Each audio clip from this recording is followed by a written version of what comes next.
what is yourself? Definition of yourself. Who am I really? I am, you are, we all are the silent mind, the still mind, the empty mind, the pure mind. So why is it that what we experience is totally different, that what we experience is a loud, demanding mind all the time that throw us into turmoil again and again?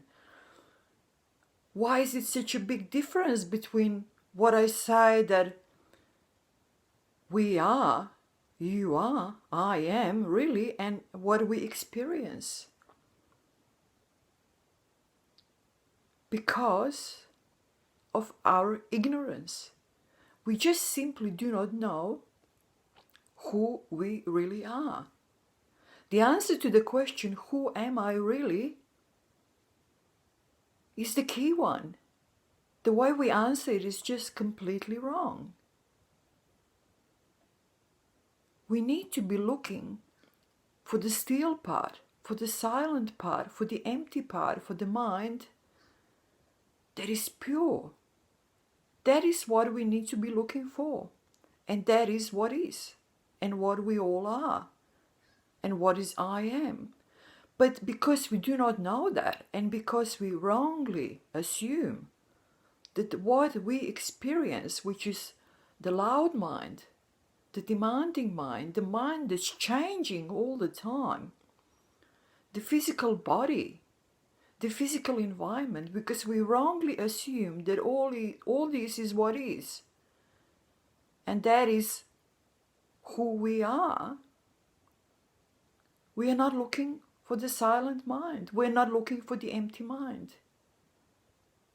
We're not looking for who I am really, and we're not finding it.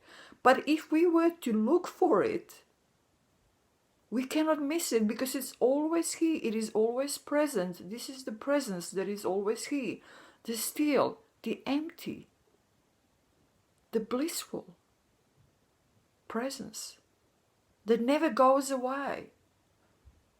But because we are mistakenly identifying ourselves with something we are not, and because we are taken by the thoughts that run our lives all the time, although they are totally automatic and they have very little to do with our real self, pretty much nothing at all, this is why we live in this sort of a turmoil. This is why we experience something that we are not.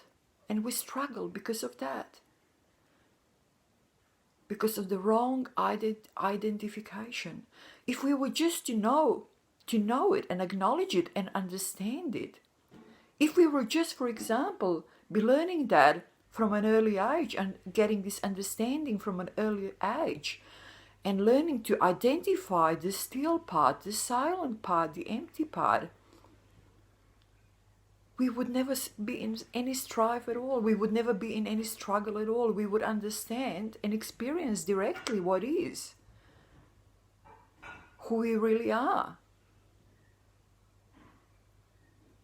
And our lives would be totally different. We would understand that there is really no birth and no death, and no physical world as is that we experience. We do experience it. We do have experiences of all that, but it is not what is.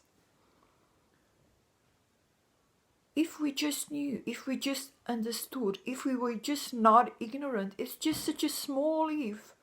There is such a small distance between where we are in this misunderstanding and the reality of what is. It is only the knowing that makes the difference. So once you get onto this path of knowing, of experiencing what is directly, of understanding absolutely, who am I really? Who are you really? What is yourself? Definition of yourself? Everything will change, absolutely change. And it will never go back to what it was before. So it's worth trying, it's worth expanding your mind, opening the boundaries of your mind that is at the moment closed and conditioned by the human experience. Because what is awaiting you and what is always here, you just don't really know it, you don't experience it because you're not looking for it. It's just something really absolutely out of this world. Anyway, enough words. Take care. Bye-bye.